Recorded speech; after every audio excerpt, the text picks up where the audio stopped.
তো বন্ধুরা, দেখতেই পাচ্ছেন আজকে একটা নিয়ে এসেছি বেটা ফিশ। তো এটা আজকে নিয়ে আসিনি তাই বলে, ছিল আমার কাছে অনেক দিন, প্রায় 1 বছর হয়ে গেছে।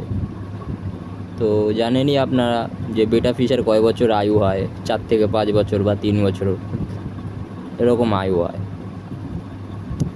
তো এটা বাঁচাতে হলে আপনাকে অত এনা তেনা aquarium set up, planted set up এইসব কিছু করতে হবে না। এটা জাস্ট একটা নর্মাল খোলা, একটু যাতে সাঁতার কাটার কাটতে পারে, একটু স্পেস পায়, এরকম জায়গায় অল্প একটুর মধ্যে, যেমন আমি রেখেছি, আরামসে আপনি বাঁচাতে পারবেন। তো স্পেশালি এটা বিগিনার্সরা যারা আছে তারা এটা খুব সুন্দরভাবে রাখতে পারবে। কিন্তু জানেনই বন্ধুরা, এটা আরেকটা নাম অ্যাটাক ফাইটার ফিশ। তো এটা স্বভাবগত কারণে এ একাই থাকে। ফিমেলের সাথে থাকলেও এটা ফিমেলকে মেরে দেয়, মেল ফিমেলকে মেরে দেবে, বা ফিমেল মেলকে মেরে দেবে, এরকমই আছে। তো এটার ব্রিডিং সম্বন্ধে আমি এখন বলবো না, আপনারা জাস্ট দেখুন, পরে বিস্তারিতভাবে আমি বলে দেবো।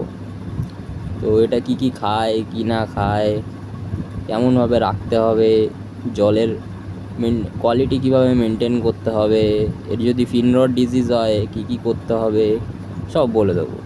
আপাতত এটাই দেখুন।